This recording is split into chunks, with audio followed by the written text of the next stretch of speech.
ሰላም ውድ የዩቲዩብ ቻናል ቤተሰቦች እንዴት ናችሁልኝ? እኔ ጋር ሁሉ ሰላም ነው። የብዙዎቻችሁ ጥያቄ የሽበት ማጥፊያ የምትሉ የነበራችሁ ጸጉራችሁን የማይጎዳባችሁ ማርያም ነው የምላችሁ ይህንን ሻምፖ እኔም በጣም ተጠቅሜው ለብዙ ጊዜ ለውጥ አይቼበታለሁ። እንዳያችሁት ደጋግማችሁት ሻምፖ ነው እንደ ማንኛውም ሻምፖ ማለት ነው።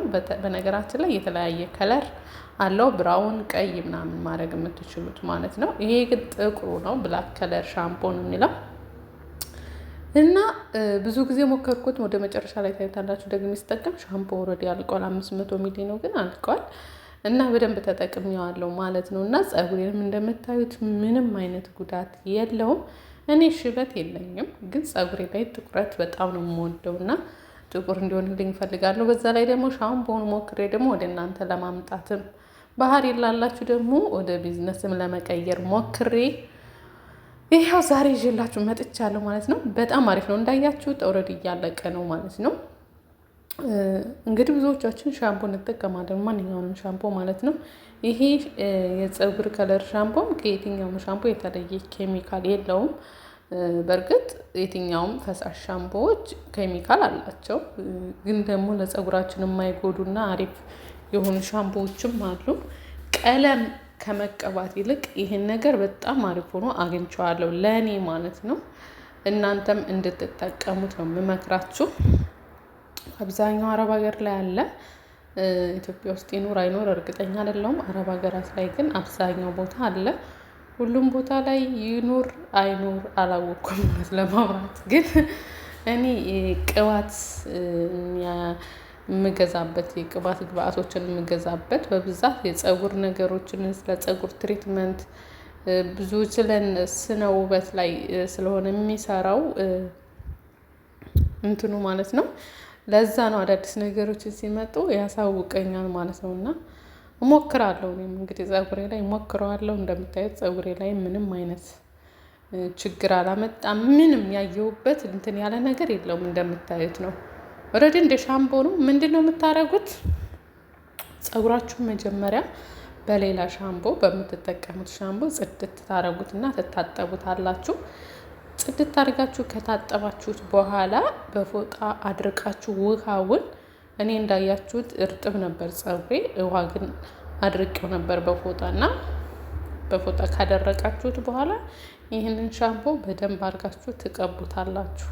እንዳልኳችሁ እንደኔ ፀጉራችሁን ለማጥቆር ብቻ ከሆነ ብዙ አያስፈልጋችሁም። ትንንሽ በትንንሹ ውሃ ትንሽ ቀልቀል አድርጋችሁበት ትቀቡትና ሁሉም ፀጉራችሁ ላይ ይቅርታ እንዲዳረስ በእንደዚህ አይነት መልኩ ብጥር ታረጉትና እንዲዋሃድ ታረጉታላችሁ ማለት ነው። ከዛም በኋላ ምንድነው የምታደርጉት? ሽበት ያለባችሁ ልጆች ደግሞ በደንብ ተቀቡት። ከውሃ ጋር ሳትቀላቅሉ እንደዚሁ ሻምፖውን በደንብ አድርጋችሁ ቀብታችሁ እንዲዋሃድ አድርጋችሁ ታጥባችሁ በእንደዚህ አይነት መልኩ ጥቅል አድርጋችሁት ቢያንስ ለ30 ደቂቃ መሆን አለበት፣ መቆየት አለበት። 20 ደቂቃም በቂ ነው። እውነት ለማውራት እስከ 20 ደቂቃም ማቆየት ትችላላችሁ ማለት ነው። ከተቀባችሁ በኋላ ፔስታል ማሰርም አለማሰርም ትችላላችሁ። ከዛ ግን ጥንቃቄ እጃችሁ ላይ ብዙም ከለር አያመጣም። እንዳያችሁት እጅ ላይ ትንሽዬ እንትን ብሏል፣ ግን ወዲያው ይለቃል። ፊታችሁ ላይም እጃችሁ ላይም እንደምታዩት ምንም አይነት ከለር እንትን አይመጣም፣ አያበላሽባችሁም። እጃችሁ ላይ እንደምታዩት ነው ማለት ነው። ግን ሲንክ ተጠንቀቁ። ሽንት ቤት ሆናችሁ ነው ይሄንን ነገር የምትጠቀሙት። ይሄ መቀመጫ ሲንኩ፣ እጅ የምንታጠብበት ሲንክ፣ ሰራሚኩ ግድግዳው ምናምን ችግር የለውም ይለቃል። ሲንኩን ግን በደንብ ተጠንቀቁ። ትንሽ እሱ ላይ ያስቸግራል ማለት ነው። እሱ ላይ ከነካባችሁ ማለት ነው። ሌላ ነገር ነጭ ልብሶች ምናምን ካጠገባችሁ ካሉ እነሱን አርቁ። ከዛ ውጭ ግን ከታጠባችሁ በኋላ ራሱ ምንም አይነት እንትን የለውም። 30 ደቂቃ ካቆያችሁት በኋላ እዚህ ጋር እያሳያችሁ ያላችሁት እጄ ላይ ምንም አይነት ከለር እንዳይለቅና ግን እንደ ሻምፖ እንትን ይላል። እኔ እንዳያችሁት በጣም በስሱ ነው የተቀባሁት እንጂ በደንብ ብቀባው እንደ ሻምፖ ኩርፍርፍ ነው የሚለውና እሱን ነበር እያየሁት የነበረው ማለት ነው። በእንደዚህ አይነት መልኩ ከተቀባችሁ በኋላ ለ20 ደቂቃ ለ30 ደቂቃ ቆይታችሁት መታጠብ ነው። ኦልሬዲ መጀመሪያ ላይ በንጹህ በሌላ ሻምፖ ታጥባችሁ ስለተቀባችሁት ሌላ ሻምፖ መጠቀም አይኖርባችሁም። ይሄኛውን ከተቀባችሁ በኋላ ማለት ነው። ይሄኛውን ሻምፖ ከተቀባችሁ በኋላ ሌላ ሻምፖ አትጠቀሙ ማለት ነው። ራሱኑ ነው በቃ ጽድት አድርጋችሁ የምታለቀልቁት። ኦልሬዲ መለቅለቅ ብቻ ነው ማለት ነው። እና እንዳያችሁት ከ20 ደቂቃ በኋላ ገባሁን ልለቀለቅ ማለት ነው። ፀጉሬ እንደምታዩት ነው። ዞማ ሆኗል። በነገራችን ላይ እንዳማረበት ነው።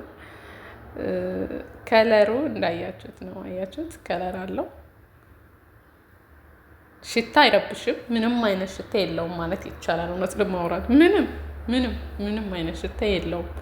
በቃ ምን ብዬ ልንገራቸው፣ የእውነት በጣም ነው የተመቸኝ። እኔ ብዙ ጊዜ እንደዚህ ጥቁር ሂና ለከለር ጥቁር ሂና እንደዚህ የተፈጥሮ ነገሮች ነው የምጠቀመው። ፀጉራችሁን ከለር ለመጠቀም እንደዚህ ኬሚካል ያሉ ነገሮችን እንድትጠቀሙ አልመክራችሁም። ግን ይሄኛው በጣም አሪፍ ሆኖ ስላገኘሁት ነው። በጣም ከምላችሁ በላይ አሪፍ ሆኖ ስላገኘሁት ነው። እና በዚሁ አጋጣሚ ውሃውን ትንሽ ከብርዱም ከሙቀቱም እንዳይሆን ለሰስ የሚል ውሃ አድርጋችሁ ተጠቀሙ፣ ተለቅለቁበት ማለት ነው። ባህርን ያላችሁ ደግሞ ሰሞኑን አመጣላችኋለሁ፣ መጥለብ ትችላላችሁ ማለት ነው። ባህርን ያላችሁ ሻምፖን ብቻ ሳይሆን እንደዚሁም የፀጉር ቅባትም እያዘጋጀው እየሸጥኩ እንደሆነ ታውቃላችሁ። ስለዚህ በያላችሁበት ባህሪን ውስጥ አደርሳለሁ፣ ማዘዝ ትችላላችሁ ማለት ነው። ስልክ ቁጥሬ 34 20 74 92 የዋትሳፕ ቁጥሬ ነው። ኢሞ ላይም ታገኙኛላችሁ። ግን ሞር በዋትሳፕ ብታወሩኝ የተሻለ ነው ውዶች። በተረፈ ግን ሂና፣ ቀሲል፣ ምሻት አብሬ እሸጣለሁ ማለት ነው። ፀጉራችሁን የምትዋቡባቸው ሙሉ ግብአቶች አሉ እኔ ጋ ማለት ይቻላል ማለት ነው። እንደምታዩት በእንደዚህ አይነት መልኩ በንጹህ ውሃ ነው እየተለቀለኩት ያለሁት። ፀጉሬ ልስልስ ነው ያለው። በቃ ምንም አይነት እኔ ፀጉሬ ሻምፖ ሲመርጥ እንደዚህ ስትለቀለቅበት ሲነካው ራሱ ክርድድ ምናምን ከለሩ ሁሉ በቃ የሆነ አመዳም ነው የሚሆነው፣ እጄ ላይ ያስታውቀኛል። እና እዚህ ላይ ግን የለም። እንደምታዩት ነው። ፀጉሬ በጣም ነው የሚያምረው፣ በጣም ነው የሚለሰልሰው። ስቲል አሁን እኔ እንደዚህ አድርጌ ታጥቤ በፎጣ ካደረኩ በኋላ ቅባት ተቀብቼ ጉንጉን ነው የማደርገው። ስፈታው በቃ ምን ብዬ ልንገራችሁ እንዴት አባቱ እንደሚያምር እና ትጠቀሙበታላችሁ ብዬ ነው ይሄን ያመጣሁላችሁ ውዶች። የምታገኙ ካላችሁ በነገራችን ላይ አንድ ጊዜ ከተጠቀማችሁ 1 ወር እስከዛ ድረስ መቆየት ይችላል። የእውነት ነው የምላችሁ። እንደ ፀጉራችሁ ፍጥነት ሊወስነው ይችላል። ፀጉር ሽበት እንግዲህ ከስር ሲወጣ ነጩ እየወጣ ይመጣል።